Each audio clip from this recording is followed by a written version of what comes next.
안녕하세요. 남편과 저는 대학교 1학년 풋풋할 때 소개팅을 통해 만나게 되었어요.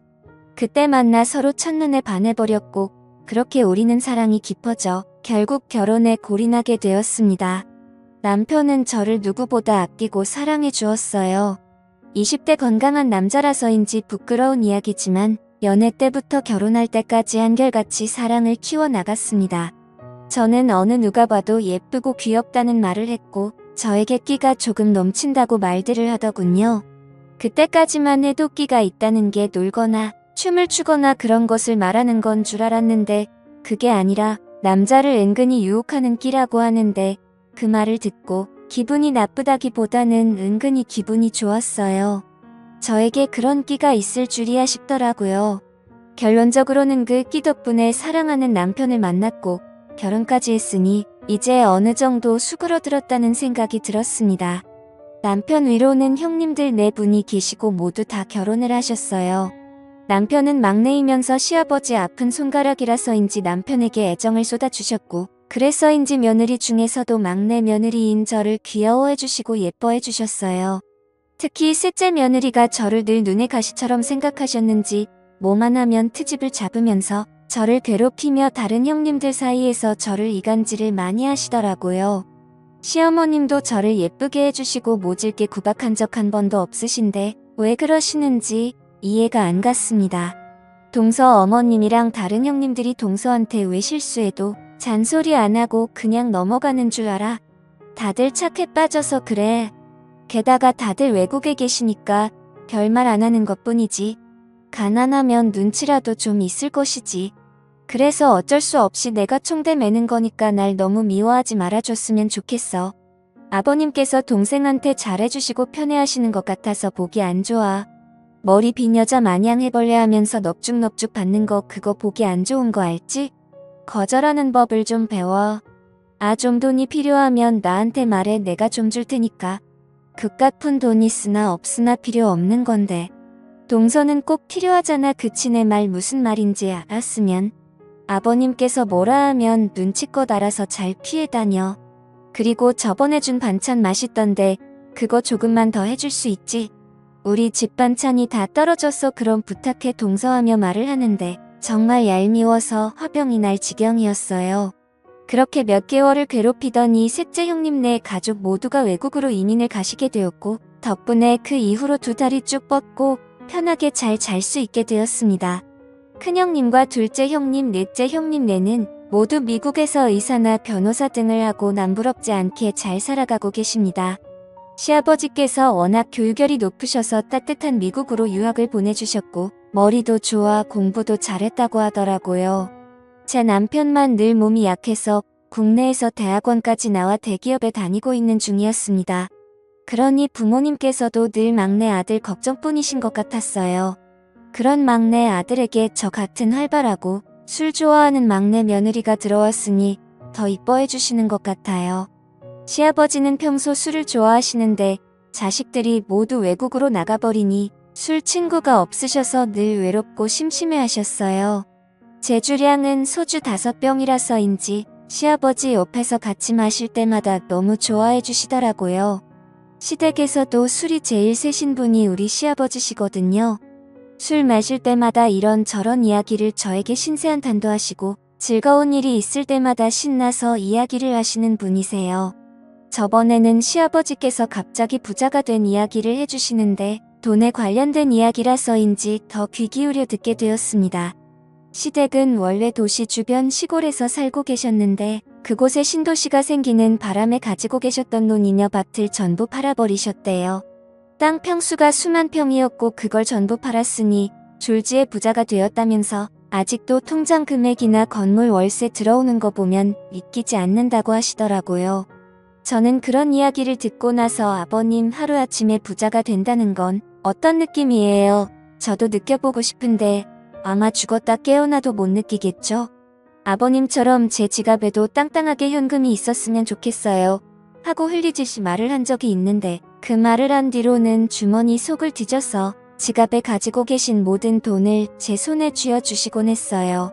그 용돈이 몇만 원, 몇십만 원이 아니라 한번 쥐어줄 때마다 100만원짜리 수표를 최하 한 장에서 많게는 7장까지 주셨어요. 거절을 해도 끝까지 제 주머니에다가 넣어주시는데 너무 감사하더라고요. 시아버지는 저에게 병약한 막내 아들을 때리고 사느라 고생한다면서 제가 필요한 것을 요청하면 언제든지 다 사주십니다. 게다가 저희 친정집도 어려운데 친정집에 조그마한 주택도 마련해 주시기도 하셨어요. 얼마 전에는 제 승용차도 제일 좋은 걸 사주셨어요. 시아버지 자랑을 하자면 일찍 결혼하셔서 올해 환갑밖에 안 되었고 워낙 동안이라서 얼굴은 40대 중반이라 해도 넘어가더라고요. 시아버지는 외출할 때 운동화에 청바지 그리고 흰 티를 입고 나가셔서인지 저와 같이 팔짱을 끼고 나가면 오빠 동생 아니면 가끔 연인같이 다정하게 보인다는 말도 듣곤 합니다. 그걸 즐기시는 시아버지는 저에게 밖에서는 아버님이라고 부르지 말고 그냥 아빠라고 부르라고 하신 적이 있는데 저는 일부러 놀리려고 시아버지에게 아잉, 아빠는 무슨 그냥 큰오빠하고 부르는 게 나을 것 같아요. 아니다, 큰오빠보다 오빠가 낫겠다. 오빠 나 저기 앞에 아이스크림 먹고 싶은데 하나만 사주면 안 돼요 오빠? 하고 불러본 적이 있는데 그 말을 듣고 좋아하는 시아버지를 보니 그때 왠지 모를 두근거림을 느끼게 되었습니다. 아이같이 웃는 모습이 왠지 꼭 안아주고 싶다는 충동을 저도 모르게 받았거든요. 시아버지는 운동도 많이 하셔서 30대 후반의 몸을 가지고 계십니다. 저와 같이 등산도 다니고 자전거도 같이 타고 하면서 시아버지와 저의 사이는 더 가까워지게 되었습니다. 저도 이제는 시아버지가 안 계시며 살아갈 수 없을 것 같았어요. 때로는 시아버지께서 제 남편인 것 같은 착각이 들 때도 있었고 사실 제 남자친구였고 애인이라고 혼자 생각하고 만날 때가 많았어요. 솔직히 모든 면에서는 남편보다는 시아버지와의 마음이 너무나 잘 맞더군요. 시아버지와 저는 전국의 관광지나 맛집을 같이 찾아다니면서 여행도 다니고 하는데 시어머니는 별의심 없이 며느리와 시아버지 사이가 좋은가 보다 생각하고 지켜보셨고 저희 남편도 아들로서 못해준 효도를 저보고 해달라고 부탁을 하더라고요. 그렇게 시간이 지나가고 어느 순간부터는 시아버지가 점점 남자로 보이기 시작하는데 저는 그 순간 깜짝 놀랐습니다. 마음속으로 시아버지를 사랑하게 된 것 같았거든요. 시아버지도 말씀은 안 하시지만 그런 눈치였어요. 저희 두 사람은 서로를 느끼고 있었어요. 세상 사람들은 저에게 돈 때문에 시아버지를 이용하겠다고 말들은 하겠지만 그렇게 볼 수도 있겠구나 하는 생각도 듭니다. 저는 어릴 적부터 주변 사람들로부터 너무 이쁘다는 이야기를 참 많이 듣고 살았어요. 친정집은 가난했지만 화목했습니다. 그러나 돈이 없으니 먹고 싶은 것 입고 싶은 것 마음대로 하지도 못했어요. 돈 많은 부자들이 정말 부러웠고 저는 제 자신이 너무나 예쁘기 때문에 외모를 무기로 돈 많은 부잣집에 들어가겠다고 수백 번 다짐을 하고 살았거든요. 저는 남자가 나이 많은 건 관계가 없다고 생각하고 살아왔습니다. 나이가 많아도 저를 부유하게 만들어준다면 그 남자를 사랑하겠다고 다짐을 했거든요. 그 기회가 서서히 다가오고 있다는 느낌이 들기 시작했습니다. 그 대상은 제가 사랑하는 내 남자 시아버지였습니다. 뭐 사랑이 별거 있겠어요. 세상에는 죽도록 사랑했지만 돈 때문에 깨져버린 사랑도 있으니까요.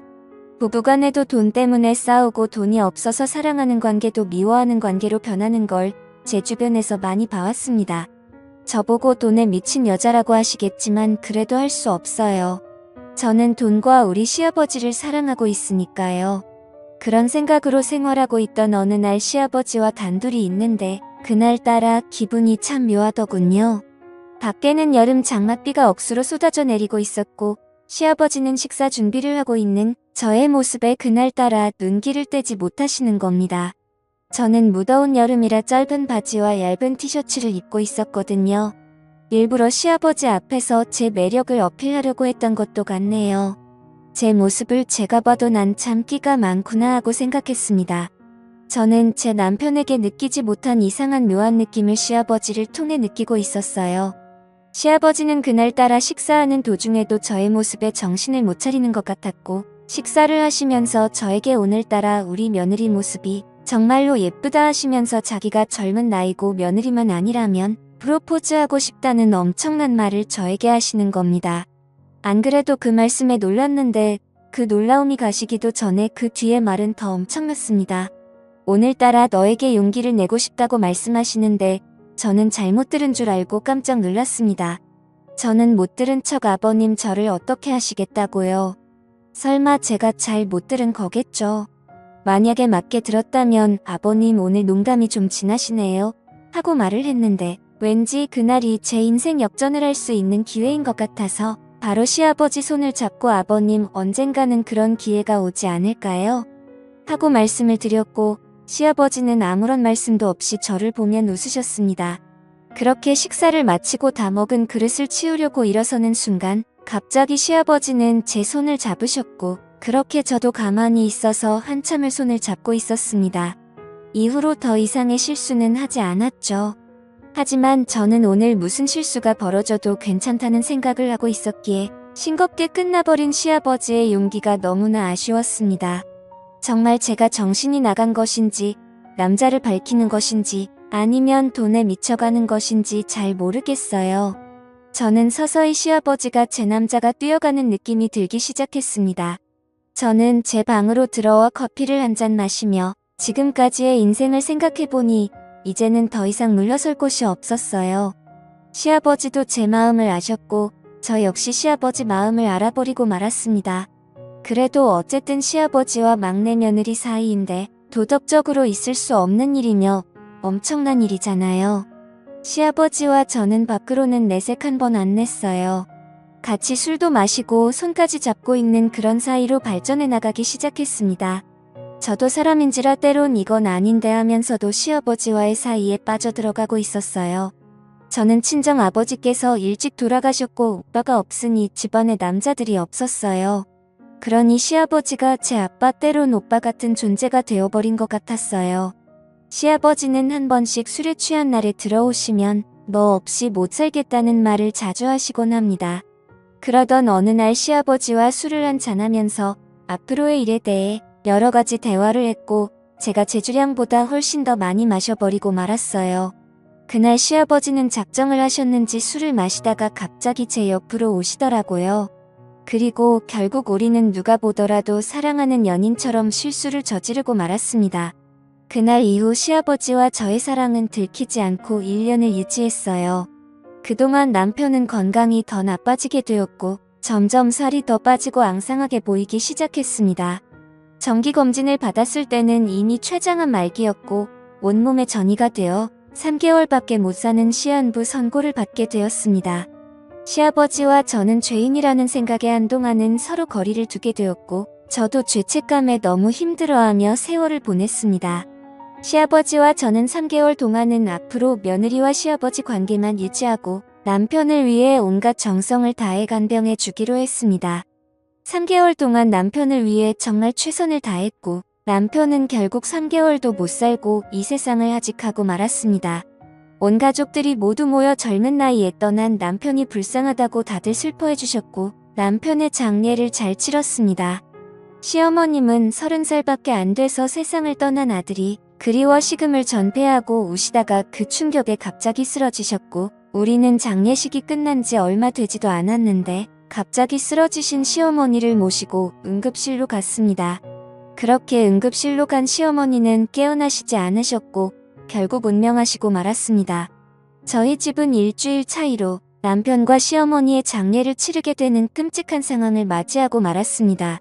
미국에서 오셨던 형님네 가족들은 모두 다시 돌아가시고 이제 한국에는 시아버지와 저 그리고 제 아들 이렇게 세 사람만 남게 되었습니다.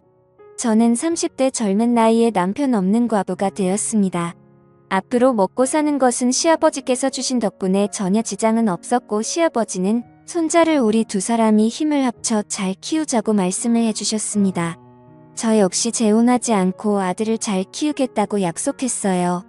시아버지는 정말 좋아하시더군요. 시아버지와 저는 남편과 어머니가 돌아가시고 1년 동안은 며느리와 시아버지로 돌아가자고 서로 약속을 했습니다. 그것이 돌아가신 남편과 시어머니에 대한 도리인 것 같았거든요. 저희는 두 분의 명복을 빌며 조용히 보냈고 시아버지는 저희 집에 오셔서 식사를 하시고 집에 가시는 그런 생활을 자주 하셨어요.